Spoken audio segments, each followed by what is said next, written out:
കൃത്യം 2025 October 22-ന് south കൊറിയയിലുള്ള യൂഷു എന്ന നഗരം.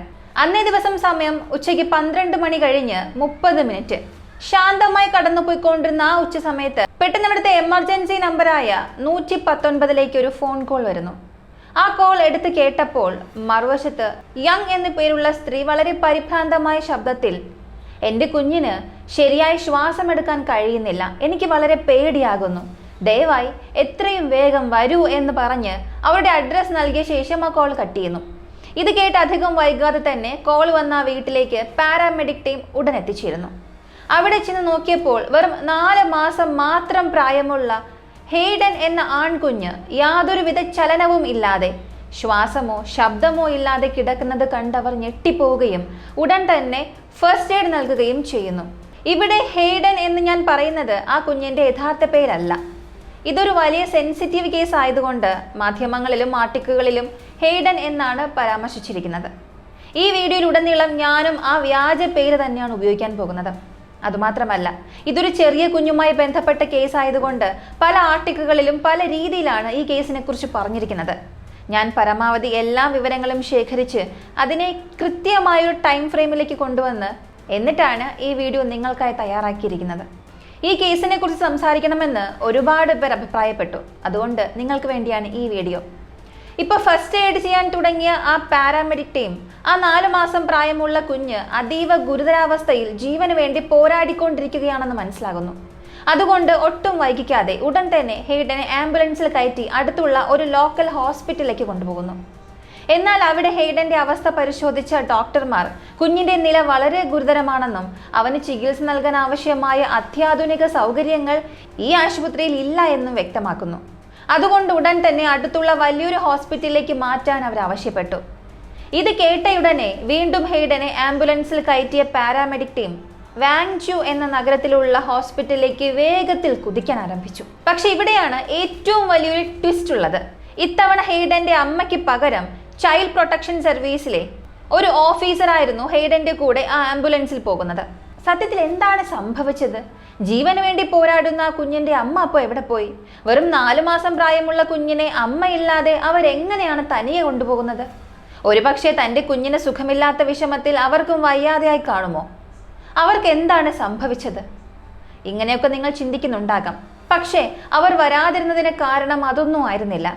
അപ്പോൾ പിന്നെ പ്രസവിച്ച കുഞ്ഞിനെ ഇങ്ങനെ തനിയെ വിട്ടുപോകാൻ അവർക്ക് വേറെ കാരണം എന്താണുള്ളത്? ഇങ്ങനെ നിങ്ങൾക്ക് പല വിധത്തിലുള്ള സംശയങ്ങളും തോന്നാം. കൂടാതെ ആ 4 മാസം പ്രായമുള്ള കുഞ്ഞ് എന്തുകൊണ്ടാണ് ഇത്രയും ഗുരുതരാവസ്ഥയിൽ ജീവന് വേണ്ടി പോരാടുന്നത്? ആ പിഞ്ചു കുഞ്ഞിന്റെ ശരീരത്തിൽ അങ്ങനെ എന്ത് വലിയ പ്രശ്നമാണ് ഉണ്ടായത്? ഇതിനെല്ലാം പിന്നിൽ ആ കുഞ്ഞിന് എന്താണ് സംഭവിച്ചത്? ഇങ്ങനെയുള്ള ചോദ്യങ്ങളും സൗത്ത് കൊറിയൻ ജനങ്ങളെ മുഴുവനും നടുക്കിയ അതീവ വികാരഭരിതമായ ഒരു വലിയ കേസിനെ കുറിച്ചാണ് ഇന്നത്തെ വീഡിയോയിലൂടെ നമ്മൾ വളരെ വിശദമായി അറിയാൻ പോകുന്നത്.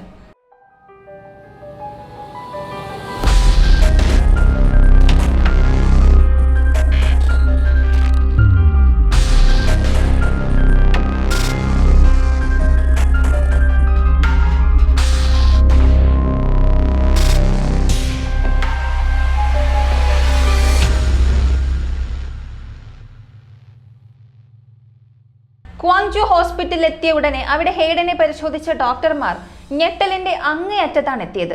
കാരണം ഹെയ്ഡന്റെ പല ആന്തരിക അവയവങ്ങൾക്കും കഠിനമായി പരിക്കേൽക്കുകയും കടുത്ത ആന്തരിക രക്തസ്രാവം സംഭവിക്കുകയും ചെയ്തു.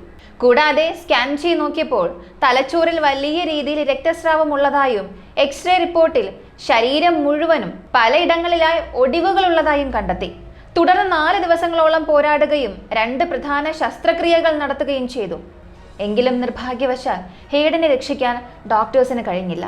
പോസ്റ്റ്മോർട്ടം റിപ്പോർട്ടിലും കടുത്ത രക്തസ്രാവവും മൾട്ടി ഓർഗൻസ് ഫെയിലിയർ കാരണമാണ് മരണം സംഭവിച്ചതെന്ന് വ്യക്തമാക്കുന്നു. ഹെയ്ഡന്റെ മരണവിവരം ഉടൻ തന്നെ പോലീസിനെ അറിയിച്ചു. ഹോസ്പിറ്റലിലെത്തിയ പോലീസ് അവിടുത്തെ ഡോക്ടർമാരുമായും ചൈൽഡ് പ്രൊട്ടക്ഷൻ സർവീസ് ഓഫീസർമാരുമായും സംസാരിച്ച ശേഷം അടുത്തതായി 119 കോൾ ചെയ്ത ഹെയ്ഡന്റെ അമ്മ അവരെ തീവ്രമായി ചോദ്യം ചെയ്യാൻ ആരംഭിച്ചു. യഥാർത്ഥത്തിൽ സംഭവം നടന്ന ദിവസം, അതായത് ഹെയ്ഡനെ 2ാമത്തെ ഹോസ്പിറ്റലിലേക്ക് മാറ്റുന്ന സമയത്ത് ഹെയ്ഡന്റെ അമ്മ യങ് കൂടെ വന്നില്ലായിരുന്നുവെന്ന് ഞാൻ മുൻപ് പറഞ്ഞിരുന്നല്ലോ. അതിന് കാരണം പാരാമെഡിക് ടീമിന്റെ സംശയവും ആദ്യം പോയ ഹോസ്പിറ്റലിലെ ഡോക്ടർമാരുടെ മൊഴിയുമായിരുന്നു. അതെ, പാരാമെഡിക് ടീം യങ്ങിന്റെ വീട്ടിൽ ചെന്ന് ഹെയ്ഡനെ കണ്ട ആദ്യ നിമിഷത്തിൽ തന്നെ അവർക്ക് വ്യക്തമായി മനസ്സിലായിരുന്നു ഇത് സാധാരണ ഒരു എമർജൻസി കേസ് അല്ല എന്ന്. കാരണം ഹെയ്ഡന്റെ ശരീരം മുഴുവനും ധാരാളം ചതവുകളും പോറലുകളും ഉണ്ടായിരുന്നു. പ്രത്യേകം പറയുകയാണെങ്കിൽ ഹെയ്ഡന്റെ തലയിലും കവിളുകളിലും കൈകാലുകളിലും ഒക്കെയായി നിരവധി പരിക്കുകൾ ഉണ്ടായിരുന്നു. എന്നാൽ ആ പരിക്കുകളെല്ലാം ഒരേ സമയത്തുണ്ടായവയല്ല. കാരണം ചില പരിക്കുകൾ അടുത്തിടെ ഉണ്ടായതുപോലെ നീല നിറത്തിലും മറ്റു ചില പരിക്കുകൾ ദിവസങ്ങൾക്ക് മുൻപുണ്ടായതുപോലെ നേരിയ മഞ്ഞ നിറത്തിലുമുള്ള പഴയ മുറിവുകളായിരുന്നു. ഇത് ശക്തമായ സംശയത്തിന് കാരണമായി. ഇപ്പോൾ സംശയം തോന്നിയ പാരാമെഡിക് ടീംസ് യങ്ങിനോട് കുഞ്ഞിന് എന്താണ് സംഭവിച്ചതെന്ന് ചോദിച്ചു. അതിന് മറുപടിയായി യങ് പറഞ്ഞത്, കുഞ്ഞിനെ ഞാൻ ബാട്ടപ്പിൽ കുളിപ്പിച്ചുകൊണ്ടിരിക്കുകയായിരുന്നു. അവനെ അവിടെ ഇരുത്തിയിട്ട് ആവശ്യമായ ചില സാധനങ്ങൾ എടുക്കാനായി ഞാൻ പോയി. എന്നാൽ യങ് പോയി ആ ചെറിയ ഇടവേളയിൽ കുഞ്ഞ് വെള്ളത്തിൽ മുങ്ങിപ്പോയി എന്നാണ്. പക്ഷേ വെറും 4 മാസം പ്രായമുള്ള ഒരു കുഞ്ഞിനെ ബാട്ടപ്പിലെ വെള്ളത്തിൽ തനിച്ചാക്കി ഏതെങ്കിലും ഒരു അമ്മ ഇത്രയും അശ്രദ്ധമായി മാറി നിൽക്കുമോ? അതുകൊണ്ട് തന്നെ ഇത് കേട്ട പാരാമെഡിക് ടീമിന് യങ്ങിൽ ഒരു സംശയം തോന്നാൻ തുടങ്ങി. യങ് പറയുന്നതിൽ അവർക്ക് ഒട്ടും വിശ്വാസമില്ലായിരുന്നുവെങ്കിലും ആ സമയത്ത് ഹെയ്ഡന്റെ ജീവൻ രക്ഷിക്കുക എന്നതിനായിരുന്നു അവർ മുൻഗണന നൽകിയത്. അതിനാൽ അവർ ഉടൻ തന്നെ ഹെയ്ഡനെ ഹോസ്പിറ്റലിലേക്ക് കൊണ്ടുപോയി. അവിടെ ഉണ്ടായിരുന്ന ഡോക്ടർമാർ യങ്ങിനോട് എന്താണ് സംഭവിച്ചത് എന്ന് ചോദിച്ചപ്പോഴാണ് നടന്ന കാര്യങ്ങൾ ഒന്നൊഴിയാതെ അവർ വളരെ വിശദമായി സംസാരിച്ചത്. അതായത് ഹെയ്ഡന് പാല് കൊടുത്തുകൊണ്ടിരുന്നപ്പോൾ അവൻ പെട്ടെന്ന് ഛർദ്ദിച്ചു. അതിനാൽ അവനെ വൃത്തിയാക്കാൻ വേണ്ടി ബാത്റൂമിൽ കൊണ്ടുപോയി ടബിലിരുത്തി ഞാൻ കഴുകുകയായിരുന്നു. എന്നാൽ അങ്ങനെ ചെയ്തുകൊണ്ടിരുന്നപ്പോൾ അവൻ ടബിൽ തന്നെ മലമൂത്ര വിസർജനം നടത്തി. അതിൽ എൻ്റെ ശ്രദ്ധ ചെറുതായിട്ടൊന്ന് മാറുകയും ചില സാധനങ്ങൾ എടുക്കാനായി അവനെ ടബിൽ അതുപോലെ തന്നെ ഇരുത്തിയിട്ട് ഞാൻ പോവുകയും ചെയ്തു. ആ ചെറിയ സമയത്തിനുള്ളിൽ അവൻ വെള്ളത്തിനടിയിലേക്ക് മുങ്ങിപ്പോയി. ഇത് കണ്ട് ഞാൻ വല്ലാതെ പരിഭ്രാന്തിയിലാവുകയും CPR നൽകാൻ ശ്രമിക്കുകയും ചെയ്തു. ആ സമയത്താണ് ഞാൻ അവനെ കുറച്ച് പരുക്കൻ രീതിയിൽ കൈകാര്യം ചെയ്തത്. അതുകൊണ്ടാണ് അവൻ്റെ ശരീരത്തിൽ ഈ പോറലുകളും ചതവുകളും ഉണ്ടായതെന്നാണ് അമ്മയായ യങ് പറഞ്ഞത്. അതുമാത്രമല്ല, പോസ്റ്റ്മോർട്ടം ഡിപ്രഷൻ കാരണം താൻ കടുത്ത മാനസിക സമ്മർദ്ദത്തിലായിരുന്നുവെന്നും എന്നാൽ മനഃപൂർവ്വം താൻ ഒന്നും ചെയ്തിട്ടില്ല എന്നും യങ് വ്യക്തമാക്കി. എന്നാൽ ആ പരിക്കുകൾ കണ്ട ഡോക്ടർമാർക്ക് അത് യാദൃശികമായി ഉണ്ടായ പരിക്കുകളാണെന്ന് ഒട്ടും തോന്നിയില്ല. അതേസമയം തന്നെ ഒരു തവണ അബദ്ധത്തിൽ പറ്റിയ ഒരു അപകടം പോലെയും ഇത് തോന്നിയില്ല. ആ മുറിവുകൾ കാണുമ്പോൾ ഹെയ്ഡനെ അവർ നിരന്തരമായി ഉപദ്രവിച്ചതായിട്ടാണ് ഡോക്ടർമാർക്ക് സംശയം തോന്നിയത്. അതുകൊണ്ട് തന്നെ ഉടൻ ഈ വിവരം പോലീസിനെയും ചൈൽഡ് പ്രൊട്ടക്ഷൻ സർവീസിനെയും അറിയിച്ച ഹോസ്പിറ്റൽ അധികൃതർ ഹെയ്ഡന്റെ നില അതീവ ഗുരുതരമായതുകൊണ്ട് അത്യാധുനിക സൗകര്യങ്ങളുള്ള വലിയൊരു ഹോസ്പിറ്റലിലേക്ക് മാറ്റാൻ നിർദ്ദേശിച്ചു. അതുകൊണ്ടാണ് ഇത്തവണ ഹെയ്ഡന്റെ കൂടെ ആംബുലൻസിൽ ചൈൽഡ് പ്രൊട്ടക്ഷൻ സർവീസിലെ ഓഫീസർമാർ പോയത്. അതുമാത്രമല്ല, രണ്ടാമത് കൊണ്ടുപോയ ഹോസ്പിറ്റലിലെ ഡോക്ടർമാരും ഒരു കാര്യം വളരെ വ്യക്തമായി പറഞ്ഞിരുന്നു. ഈ രീതിയിലുള്ള കടുത്ത ആന്തരിക രക്തസ്രാവം വെള്ളത്തിൽ മുങ്ങിയത് കൊണ്ട് മാത്രം ഒരിക്കലും സംഭവിക്കില്ല. കുഞ്ഞിന്റെ ആന്തരിക അവയവങ്ങൾക്ക് മുറിവേറ്റ് രക്തം വരുന്ന രീതിയിൽ പുറമേ നിന്ന് വലിയ രീതിയിൽ ബലം പ്രയോഗിച്ചാൽ മാത്രമേ ഇങ്ങനെ സംഭവിക്കൂവെന്ന് അവർ ഉറപ്പിച്ചു പറഞ്ഞു. ഇതൊരു മുതിർന്ന വ്യക്തി ആയിരുന്നെങ്കിൽ പ്രതി ആരാണെന്ന് പോലീസിന് പല കോണിൽ നിന്നും ചിന്തിക്കേണ്ടി വന്നേനെ. എന്നാൽ ഇവിടെ ഇരയായിരിക്കുന്നത് ജനിച്ചു വീണിട്ട് വെറും 4 മാസം മാത്രം പ്രായമുള്ള ഒരു പിഞ്ചു കുഞ്ഞാണ്. സ്വാഭാവികമായും ആ കുഞ്ഞ് 24 മണിക്കൂറും അമ്മയുടെ പരിചരണത്തിൽ തന്നെയായിരിക്കും. അതുകൊണ്ട് സ്വാഭാവികമായും ഹെയ്ഡന്റെ ഈ അവസ്ഥയ്ക്ക് കാരണം അവന്റെ അമ്മയായ യങ് തന്നെ ആയിരിക്കണമെന്ന് കരുതി പോലീസ് തങ്ങളുടെ അന്വേഷണം ആരംഭിച്ചു. എന്നാൽ യങ് പറയുന്നത് അത് അപകടത്തിൽ സംഭവിച്ചതാണെന്നും താൻ പ്രഥമ ശുശ്രൂഷ നൽകാൻ ശ്രമിച്ചപ്പോഴാണ് ആ പരിക്കുകൾ ഉണ്ടായതെന്നും താൻ വേറെ ഒന്നും ചെയ്തിട്ടില്ല എന്നും വീണ്ടും വീണ്ടും ആവർത്തിച്ച് പറയുകയാണ് ചെയ്തത്. ഇതിനുശേഷം ഹെയ്ഡന്റെ അച്ഛനായ സിയോയെ പോലീസ് ചോദ്യം ചെയ്യാൻ ആരംഭിച്ചു. അതിന് തെളിവായി തന്റെ വീട്ടിലെ ഒരു CCTV ക്യാമറ ദൃശ്യം അവൻ പോലീസിന് കൈമാറി. എന്നാൽ അതിൽ ഈ സംഭവം നടക്കുന്നതിന് ഒരു 8 ദിവസം മുൻപ് ഹെയ്ഡൻ കട്ടിൽ നിന്നും ഉരുണ്ട് താഴെ വീഴുന്ന ദൃശ്യങ്ങളാണ് ഉണ്ടായിരുന്നത്. ഈ വീഡിയോ പോലീസിന് നൽകിയ ശേഷം അവൻ പറഞ്ഞത്, ഇങ്ങനെ 8 ദിവസം മുൻപ് കട്ടിൽ നിന്നും ഉരുണ്ട് താഴെ വീണതുകൊണ്ടാണ് കുഞ്ഞിന്റെ തലച്ചോറിൽ രക്തസ്രാവം ഉണ്ടായത്. ശരീരത്തിൽ പല ഇടത്തും ഒടിവുകൾ സംഭവിച്ചതെന്നുമാണ്. കൂടാതെ ശരീരത്തിലുള്ള മറ്റ് പരിക്കുകളൊക്കെ അപ്പോഴപ്പോഴുണ്ടായ ചെറിയ അപകടങ്ങൾ കാരണം സംഭവിച്ചതാണെന്നും തന്റെ ഭാര്യ ഇതിൽ യാതൊരു തെറ്റും ചെയ്തിട്ടില്ല എന്നും അവൻ പറഞ്ഞു. അതുമാത്രമല്ല, ആദ്യഘട്ട ചോദ്യം ചെയ്യലിൽ കുഞ്ഞിനെ തനിയെ ടബിൽ വിട്ടുപോയതാണെന്നും അത് തന്റെ തെറ്റാണെന്നും പറഞ്ഞ യങ് പിന്നീട് തന്റെ മൊഴി മാറ്റി പറയാൻ ആരംഭിച്ചു. അതായത്, ഞാൻ ടബിന്റെ അടുത്ത് തന്നെ ഉണ്ടായിരുന്നു, എന്നാൽ എനിക്ക് പോലും അറിയാതെ ഞാൻ പെട്ടെന്ന് മറ്റേതോ ചിന്തകളിലേക്ക് പോയി. അങ്ങനെയാണ് അവൾ പിന്നീട് പറഞ്ഞത്. ഏതോ ചിന്തകളിൽ മുഴുകിപ്പോയതാണ്, ഞാൻ വേണം വെച്ച് ചെയ്തതല്ല എന്നവൾ പറയാൻ തുടങ്ങി. ഇത് പോലീസിന് അവളുടെ മേലുണ്ടായിരുന്ന സംശയത്തെ വീണ്ടും പല മടങ്ങ് വർദ്ധിപ്പിച്ചു. അതുകൊണ്ട് ആ വീട്ടിലെ CCTV ദൃശ്യങ്ങൾ കുറച്ചുകൂടി ആഴത്തിൽ പരിശോധിച്ചാൽ എങ്ങനെതിരെയുള്ള തെളിവുകൾ ലഭിക്കുമെന്ന് കരുതിയ പോലീസ് തങ്ങളുടെ മുഴുവൻ ശ്രദ്ധയും ആ വീട്ടിലെ സെക്യൂരിറ്റി ക്യാമറകളിലേക്ക് പതിച്ചു. അങ്ങനെ പ്രധാന ബെഡ്റൂമിലും കുട്ടിയുടെ മുറിയിലുമായി ഉണ്ടായിരുന്ന 2 ക്യാമറകളിൽ നിന്ന് ഏതാണ്ട് അവസാനത്തെ 2 ആഴ്ചകളിലെ ദൃശ്യങ്ങൾ, അതായത് 4800ഓളം വീഡിയോ ക്ലിപ്പുകൾ പോലീസ് പിടിച്ചെടുത്തു. അങ്ങനെ പിടിച്ചെടുത്ത വീഡിയോകൾ വിശകലനം ചെയ്യാൻ തുടങ്ങിയ പോലീസ് ഞെട്ടലിന്റെ അങ്ങേയറ്റത്താണ് എത്തിയത്. കാരണം അവർ കണ്ട ആദ്യത്തെ വീഡിയോയിൽ തന്നെ യങ് ഹേഡന്റെ കാലുകളിൽ പിടിച്ച് തലകീഴായി തൂക്കിയിട്ട് ക്രൂരമായി കുലുക്കുന്നുണ്ടായിരുന്നു.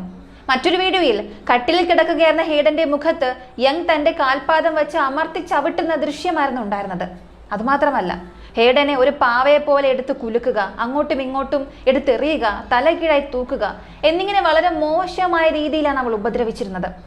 ഇതിനെല്ലാം ഉപരി ഒരു തവണ ആ 4 മാസം പ്രായമുള്ള പിഞ്ചു കുഞ്ഞ് കരഞ്ഞപ്പോൾ കുഞ്ഞിന്റെ മുഖത്ത് തലയണ വെച്ച് അമർത്തിക്കൊണ്ട്, നീ ചത്തുപോ, എനിക്ക് നിന്നെപ്പോലൊരു കുട്ടി ആവശ്യമില്ല, ഞാൻ നിന്നെ കൊല്ലാൻ പോവുകയാണെന്ന് പറഞ്ഞുകൊണ്ട് ആ കുഞ്ഞിനെ അവൾ ക്രൂരമായി പീഡിപ്പിച്ചു. മാത്രമല്ല, ഏതാണ്ട് ഒരു ഒറ്റ ആഴ്ചയ്ക്കുള്ളിൽ 19 തവണയിലധികം ഹേഡനെ ആ രാക്ഷസി അതിക്രൂരമായി മർദ്ദിച്ചിട്ടുണ്ട്. താൻ 10 മാസം ചുമന്ന് പ്രസവിച്ചൊരു കുഞ്ഞിനോട് എങ്ങനെയാണ് ഒരു അമ്മയ്ക്ക് ഇങ്ങനെ ചെയ്യാൻ സാധിക്കുക എന്ന് ചിന്തിക്കാൻ പോലും കഴിയുന്നില്ല. ജനിച്ചിട്ട് വെറും 4 മാസം മാത്രം പ്രായമുള്ള ആ കുഞ്ഞ് സംസാരിക്കാൻ പോലും കഴിയാതെ, ആരോടും സഹായം ചോദിക്കാൻ വയ്യാതെ, തനിക്ക് എന്താണ് സംഭവിക്കുന്നതെന്ന് പോലും അറിയാതെ വേദന കൊണ്ട് എത്രമാത്രം പിടഞ്ഞിട്ടുണ്ടാകും. ഒരു രക്ഷിതാവ് എന്ന നിലയിൽ എനിക്കിത് ചിന്തിക്കാൻ പോലും സാധിക്കുന്നില്ല. ഇങ്ങനെ ഹേഡൻ ദിവസവും ക്രൂര പീഡനങ്ങൾ അനുഭവിച്ചു കൊണ്ടിരുന്ന അതേ സമയത്താണ് സംഭവം നടന്ന ഒക്ടോബർ 22 രാവിലെ പകൽ 10 മണി കഴിഞ്ഞൊരു 40 മിനിറ്റ് ആയിട്ടുണ്ടാകും. ഹേഡൻ നല്ല ഉറക്കത്തിലായിരുന്ന സമയത്ത് അവിടെ എത്തിയ യങ് അവനെ എടുത്ത് ബാത്റൂമിലേക്ക് കൊണ്ടുപോയി. എന്നാൽ അങ്ങനെ പോയി കുറച്ചു കഴിഞ്ഞപ്പോൾ തന്നെ ബാത്റൂമിൽ നിന്നും വളരെ വലിയ ഭാരമുള്ള എന്തോ വീഴുന്ന തരത്തിലുള്ള ശബ്ദം കേൾക്കാൻ തുടങ്ങി. അങ്ങനെ വീണ്ടും വീണ്ടും കേട്ട ആ ശബ്ദത്തോടൊപ്പം തന്നെ ഹേഡൻ തുടർച്ചയായി ഉച്ചത്തിൽ കരയുന്ന ശബ്ദവും യങ് ദേഷ്യത്തിൽ അലറുന്ന ശബ്ദവും കേൾക്കാൻ തുടങ്ങി. യഥാർത്ഥത്തിൽ ബാത്റൂമിൽ ക്യാമറ ഇല്ലാതിരുന്നതിനാൽ ഉള്ളിൽ എന്താണ് സംഭവിച്ചതെന്ന് കൃത്യമായ ദൃശ്യങ്ങൾ വ്യക്തമല്ലായിരുന്നു. പുറത്തുണ്ടായിരുന്ന ക്യാമറയ്ക്ക് ബാത്റൂമിനുള്ളിൽ എന്താണ് നടക്കുന്നത് എന്ന് വീഡിയോയായി റെക്കോർഡ് ചെയ്യാൻ കഴിഞ്ഞില്ലെങ്കിലും ഉള്ളിൽ നടക്കുന്ന കാര്യങ്ങൾ ഓഡിയോ ആയി വളരെ വ്യക്തമായി തന്നെ അത് റെക്കോർഡ് ചെയ്തിട്ടുണ്ട്.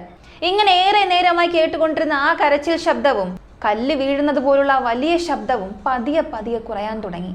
എന്നാൽ അടുത്ത ഏതാനും നിമിഷങ്ങൾക്കുള്ളിൽ കേട്ടുകൊണ്ടിരുന്ന ആ ചെറിയ ശബ്ദം പോലും അടങ്ങി. ആ സ്ഥലം മുഴുവനും ഒരു ശ്മശാന മൂകതയിലേക്ക് മാറി. ഇതിനുശേഷമാണ് ഞാൻ ആമുഖത്തിൽ പറഞ്ഞ കാര്യങ്ങൾ നടക്കാൻ തുടങ്ങിയത്. ഇതിനെ തുടർന്ന് യങ്ങിനും അവളുടെ ഭർത്താവായ സിയോയ്ക്കും എതിരെ കേസെടുക്കുകയും 2 പേരെയും അറസ്റ്റ് ചെയ്യുകയും ചെയ്തു. അല്ല, യങ് മാത്രമല്ല ഇതിന് കാരണം, പിന്നെന്തിനാണ് അവളുടെ ഭർത്താവായ സിയോയുടെ മേലും കേസെടുത്തത്? ഇങ്ങനെ ചോദിച്ചാൽ അവിടെയാണ് മറ്റൊരു ഞെട്ടിക്കുന്ന വിവരം ഉള്ളത്. അച്ഛനായ സിയോ തന്റെ കുഞ്ഞിനെ നേരിട്ട് ശാരീരികമായി ഉപദ്രവിക്കുന്ന തരത്തിലുള്ള യാതൊരുവിധ ദൃശ്യങ്ങളും ഇല്ലായിരുന്നുവെങ്കിലും തന്റെ ഭാര്യ ഇത്രയും ക്രൂരമായ രീതിയിൽ കുഞ്ഞിനെ പീഡിപ്പിക്കുന്നുണ്ടെന്ന് അറിഞ്ഞിട്ടും അതിനെതിരെ ഒരു നടപടിയും എടുക്കാതെ, സ്വന്തം കുഞ്ഞിനെ സംരക്ഷിക്കാതെ കാഴ്ചക്കാരനായി നോക്കി നിന്നു എന്ന കുറ്റത്തിനാണ് പോലീസുകാരൻ അവനെയും അറസ്റ്റ് ചെയ്തത്. ഒരു പക്ഷേ അവൻ അപ്പോൾ തന്നെ തന്റെ ഭാര്യയെ തടയുകയും എന്തെങ്കിലും നടപടി എടുക്കുകയും ചെയ്തിരുന്നെങ്കിൽ ഒരു പക്ഷെ ഇന്ന് ആ പിഞ്ചു കുഞ്ഞ് ജീവനോടെ ഉണ്ടാകുമായിരുന്നു. ഇതിനെല്ലാം ഉപരി ഏറ്റവും മോശമായ ഒരു കാര്യം എന്തെന്നാൽ, ഒരു വശത്ത് തന്റെ 4 മാസം പ്രായമുള്ള കുഞ്ഞ് അതീവ ഗുരുതരാവസ്ഥയിൽ ജീവൻ വേണ്ടി പോരാടിക്കൊണ്ടിരിക്കുമ്പോൾ മറുവശത്ത് അവൻ ലൈംഗിക തൊഴിലാളികളെ പണം നൽകി വിളിച്ചു വരുത്തി അവർക്കൊപ്പം വീട്ടിലിരുന്ന് ആഘോഷിക്കുകയായിരുന്നുവെന്ന് ചില മാധ്യമ റിപ്പോർട്ടുകളിൽ പറയുന്നുണ്ട്. പ്രസവിച്ച കുഞ്ഞിനെ ക്രൂരമായി പീഡിപ്പിച്ച അമ്മയേക്കാൾ അത് തടയാൻ ശ്രമിക്കാതെ കാഴ്ചക്കാരനായി നോക്കി നിന്ന് സ്വന്തം ലോകത്ത് ജീവിച്ച അച്ഛൻ ചെയ്തതാണ് അതിനേക്കാൾ വലിയ ചതി എന്ന് നിങ്ങൾക്ക് തോന്നുന്നുണ്ടോ? കാരണം ഒരു കുഞ്ഞിനെ സംരക്ഷിക്കുക എന്നത് ഒരച്ഛൻ്റെ കടമയാണെന്ന് നിങ്ങൾ വിശ്വസിക്കുന്നുവെങ്കിൽ ആ ഒരു കാരണത്താൽ മാത്രം ഇപ്പോൾ നിങ്ങൾക്ക് ഈ വീഡിയോയ്ക്ക് ഒരു ലൈക്ക് തരാം. എത്ര പേർ ആ പിഞ്ചു കുഞ്ഞിന്റെ പക്ഷത്താണ് നിൽക്കുന്നത് എന്ന് എനിക്കൊന്ന് അറിയണമല്ലോ. ഇനി കോടതിയിൽ വിചാരണയ്ക്ക് പോകുന്ന ഈ കേസിൽ യങ് പറഞ്ഞത്, ഞാൻ ഹേഡനെ ഉപദ്രവിച്ചതും ബാത്റൂമിൽ അവനെ തനിച്ചാക്കി പോയതും എല്ലാം സത്യമാണ്, പക്ഷേ അവനെ കൊല്ലണമെന്ന ഉദ്ദേശത്തോടെയല്ല ഞാനത് ചെയ്തത്. എൻ്റെ പോസ്റ്റ്മോർട്ടം ഡിപ്രഷൻ കാരണമാണ് ഞാൻ അങ്ങനെ ചെയ്തു പോയത്. ഞാൻ ചെയ്തത് തെറ്റാണെന്ന് ഞാൻ മനസ്സിലാക്കുന്നു. ദയവായി എന്നോട് കരുണ കാണിക്കണമെന്ന് കോടതിയിൽ അവൾ കെഞ്ചാൻ തുടങ്ങി. എന്നാൽ പ്രോസിക്യൂഷൻ ഭാഗത്തു നിന്ന് വ്യക്തമാക്കിയത് ഇതൊരു സാധാരണ പീഡനമല്ല, മറിച്ച് അങ്ങേയറ്റത്തെ ക്രൂരതയാണെന്നാണ്. പോസ്റ്റ്മോർട്ടം ചെയ്ത ഡോക്ടർമാർ പോലും തങ്ങളുടെ ജീവിതത്തിൽ ഒരു 4 മാസം പ്രായമുള്ള ഒരു പിഞ്ചു കുഞ്ഞിന്റെ ശരീരത്തിൽ ഇത്രയധികം ഒടിവുകളും ആന്തരിക അവയവങ്ങൾക്ക് ഇത്ര വലിയ കേടുപാടുകളും രക്തസ്രാവവും കണ്ടിട്ടില്ല എന്ന് പറയുകയുണ്ടായി. സത്യത്തിൽ ആ കുഞ്ഞ് ഇത്രയധികം വേദനകളെല്ലാം സഹിച്ചുകൊണ്ട് 4 മാസം ജീവിച്ചിരുന്നത് തന്നെ വലിയൊരു അത്ഭുതമാണെന്നാണ് ഡോക്ടർ പറഞ്ഞത്. അതിനാൽ കോടതിക്ക് മുന്നിൽ സമർപ്പിക്കപ്പെട്ട വീഡിയോ തെളിവുകൾ മുൻനിർത്തി യങ്ങിന് ജീവപര്യന്തം തടവ് ശിക്ഷയും അതിന് കൂട്ടുനിന്ന അവളുടെ ഭർത്താവായ സിയോയ്ക്ക് 10 വർഷത്തെ തടവ് ശിക്ഷയും നൽകണമെന്നവർ ആവശ്യപ്പെട്ടു. ഇതെല്ലാം കേട്ട ജഡ്ജി പറഞ്ഞത്, നിങ്ങൾ സമർപ്പിച്ച വീഡിയോയിലെ ഓഡിയോ എനിക്ക് കേൾക്കാൻ പോലും സാധിക്കുന്നില്ല. അത്രമാത്രം ക്രൂരമാണത്. ആ ദാരുണമായ അവസ്ഥകളെ എങ്ങനെ വിവരിച്ചെഴുതണം എന്ന് പോലും എനിക്കറിയില്ല എന്നാണ്. ഈ സംഭവത്തെക്കുറിച്ച് ഒരു TV ചാനലിൽ ഒരു എപ്പിസോഡ് സംപ്രേഷണം ചെയ്യുകയുണ്ടായി. അതിൽ ഇതിന്റെ യഥാർത്ഥ ദൃശ്യങ്ങളും അവർ കാണിച്ചിരുന്നു. അത് വലിയ രീതിയിൽ വൈറലാവുകയും രാജ്യത്തുടനീളം വലിയൊരു ചലനം സൃഷ്ടിക്കുകയും ചെയ്തു. ആ 4 മാസം പ്രായമുള്ള കുഞ്ഞിന്റെ ഈ അവസ്ഥയ്ക്ക് കാരണം തന്റെ പോസ്റ്റ്മോർട്ടം ഡിപ്രഷനാണ്. അതായത് കുഞ്ഞ് ജനിച്ചതിന് ശേഷം ഉണ്ടാകുന്ന വിഷാദം എന്നാണ് യങ് പറഞ്ഞത്. തീർച്ചയായും ഇതിനെ ഒരു കാരണമായി കാണിച്ച് അവൾ ചെയ്ത ആ ക്രൂരമായ തെറ്റിനെ നമുക്ക് ഒരിക്കലും ന്യായീകരിക്കാൻ സാധിക്കില്ല. എന്നാൽ അതേസമയം പ്രസവാനന്തര വിഷാദം എന്ന യഥാർത്ഥ പ്രശ്നത്തെ നമുക്ക് അത്ര നിസ്സാരമായി തള്ളിക്കളയാനും കഴിയില്ല. അതെന്താ ഈ പ്രസവാനന്തര വിഷാദം? അങ്ങനെയെങ്കിൽ അതെന്താണ് പോസ്റ്റ്മോർട്ടം ഡിപ്രഷൻ എന്നൊരു സംശയം നിങ്ങൾക്കുണ്ടാകാം. ഒരു കുഞ്ഞ് ജനിച്ചതിന് ശേഷം ആ അമ്മയുടെ ശരീരത്തിൽ ഉണ്ടാകുന്ന കടുത്ത ഹോർമോൺ വ്യതിയാനങ്ങൾ, ഹോർമോൺ ഉണ്ടാകുന്ന ചേഞ്ചസ്, അതായത് കുഞ്ഞ് ഉണ്ടായതിനു ശേഷം കൃത്യമായി ഉറങ്ങാൻ കഴിയാത്ത അവസ്ഥ, അതായത് തുടർച്ചയായി ഉറക്കമില്ലായ്മ, ഒപ്പം കുഞ്ഞിനെ നന്നായി നോക്കണം, ഒരു ജീവനെ സംരക്ഷിക്കണമെന്ന പുതിയ ഉത്തരവാദിത്വം, ഇവയെല്ലാം ചേർന്ന് അവരെ അങ്ങേയറ്റത്തെ മാനസിക സമ്മർദ്ദത്തിലേക്ക് നയിക്കും. ഇതിനെയാണ് നമ്മൾ പോസ്റ്റ്മോർട്ടം ഡിപ്രഷൻ എന്ന് വിളിക്കുന്നത്. ഇത് സ്ത്രീകൾ മനഃപൂർവ്വം വരുത്തി വയ്ക്കുന്ന ഒന്നല്ല. അത് സ്വാഭാവികമായി സംഭവിക്കുന്ന ഒരു ബയോളജിക്കൽ ആൻഡ് സൈക്കോളജിക്കൽ സ്ട്രഗിൾ. ശരി, അപ്പൊ ഈ പോസ്റ്റ് പ്രഗ്നൻസി പ്രോബ്ലംസ് എങ്ങനെയാണ് ഹാൻഡിൽ ചെയ്യേണ്ടതെന്ന് ചോദിച്ചാൽ ആദ്യത്തെ കാര്യം അക്സെപ്റ്റൻസ് ആണ്. തനിക്ക് എന്തോ ഒരു പ്രശ്നമുണ്ടെന്നും താൻ കടുത്ത മാനസിക സമ്മർദ്ദത്തിലൂടെയാണ് കടന്നു പോകുന്നതെന്നും ആ അമ്മ സ്വയം തിരിച്ചറിയുകയും യാതൊരു മടിയും കൂടാതെ തുറന്നു പറഞ്ഞ് സഹായം ചോദിക്കുകയും വേണം. രണ്ടാമത്തേത് പ്രൊഫഷണൽ ഹെൽപ്പാണ്. ശാരീരികമായി നമുക്ക് സുഖമില്ലാതെ വരുമ്പോൾ നമ്മൾ എങ്ങനെയാണോ ഡോക്ടറെ കാണാൻ പോകുന്നത്, അതുപോലെ തന്നെ മാനസികാരോഗ്യത്തിനും കൃത്യമായ കൗൺസിലിങ്ങും തെറാപ്പിയും എടുക്കാൻ ഒട്ടും മടിക്കരുത്. എന്നാൽ ഇതിനെല്ലാം ഉപരി വളരെ വളരെ പ്രധാനപ്പെട്ട ഒരു പരിഹാരമുണ്ട്. അതാണ് ഫാമിലി സപ്പോർട്ട്, പ്രത്യേകിച്ച് ഭർത്താവിൻ്റെ പിന്തുണ. ഒരു കുഞ്ഞ് ജനിച്ചതിന് ശേഷം നീയാണ് അമ്മ, നീ തന്നെ എല്ലാം നോക്കണം, ഇങ്ങനെ പറഞ്ഞ് അതിൻ്റെ മുഴുവൻ ഭാരവും ഭാര്യയുടെ അല്ലെങ്കിൽ ആ സ്ത്രീയുടെ മേൽ മാത്രം അടിച്ചേൽപ്പിക്കാതെ ഒരു ഭർത്താവ് എന്ന നിലയിൽ ആ ഉത്തരവാദിത്വങ്ങൾ പകുതിയായി പങ്കിട്ടെടുക്കണം. അവർക്ക് ആവശ്യമുള്ള തടസ്സമില്ലാത്ത ഉറക്കവും വിശ്രമവും വൈകാരികമായ പിന്തുണയും ഒരു ഇമോഷണൽ സപ്പോർട്ട്, ഇതെല്ലാം ആ കുടുംബം നിർബന്ധമായും അവർക്ക് നൽകണം. അതുകൊണ്ട് ഈ കേസിൽ നിന്ന് നമ്മൾ പഠിക്കേണ്ട പ്രധാനപ്പെട്ട കാര്യം എന്തെന്നാൽ, ഒരു കുഞ്ഞിന് ജന്മം നൽകുക എന്നത് മാത്രമല്ല ഒരമ്മയുടെ കടമ. അങ്ങനെ ജന്മം നൽകുന്ന അമ്മയെ യാതൊരുവിധ മാനസിക സമ്മർദ്ദമില്ലാതെ ഭദ്രമായി നോക്കുക എന്നത് ആ ഭർത്താവിൻ്റെയും കുടുംബത്തിൻ്റെയും കൂടെ കടമയാണ്. മാനസികാരോഗ്യ പ്രശ്നങ്ങളെ ദയവായി ആരും നിസ്സാരമായി കാണരുത്. നിങ്ങളുടെ വീട്ടിലോ അല്ലെങ്കിൽ നിങ്ങൾക്ക് അറിയാവുന്നവരിലോ കുഞ്ഞ് ജനിച്ചതിന് ശേഷം അവരുടെ പെരുമാറ്റത്തിൽ എന്തെങ്കിലും മാറ്റങ്ങൾ കാണുകയോ ഇങ്ങനെയുള്ള ബുദ്ധിമുട്ടുകൾ ശ്രദ്ധയിൽപ്പെടുകയോ ചെയ്താൽ അവരെ ഒട്ടും ജഡ്ജ് ചെയ്യാതെ അവർക്കൊരു വലിയ തുണയായി നിങ്ങൾ കൂടെ നിൽക്കുക. ഈ ഒരു വീഡിയോ കണ്ടുകൊണ്ടിരിക്കുന്ന അമ്മമാർ, നിങ്ങളുടെ പോസ്റ്റ് പ്രഗ്നൻസി സമയത്ത് നിങ്ങൾ എങ്ങനെയുള്ള മാനസിക സമ്മർദ്ദങ്ങളാണ് നേരിട്ടത്, അതിനെ എങ്ങനെയാണ് നിങ്ങൾ അതിജീവിച്ച് പുറത്തു വന്നത്, ഇതൊക്കെ മറക്കാതെ താഴെ കമന്റിൽ പങ്കുവയ്ക്കൂ. നിങ്ങളുടെ ആ ഒരു കമന്റ് ഇപ്പോൾ ഇതേ അവസ്ഥയിലൂടെ കടന്നു പോകാൻ പ്രയാസപ്പെടുന്ന മറ്റൊരമ്മയ്ക്ക് വലിയൊരു ആത്മവിശ്വാസം അല്ലെങ്കിൽ വലിയൊരു അവയർനെസ് തീർച്ചയായും നൽകും. കൂടാതെ നിങ്ങളുടെ മികച്ച കമന്റുകൾ അടുത്ത വീഡിയോയിൽ വരും. അടുത്ത വീഡിയോയിൽ വീണ്ടും കാണാം.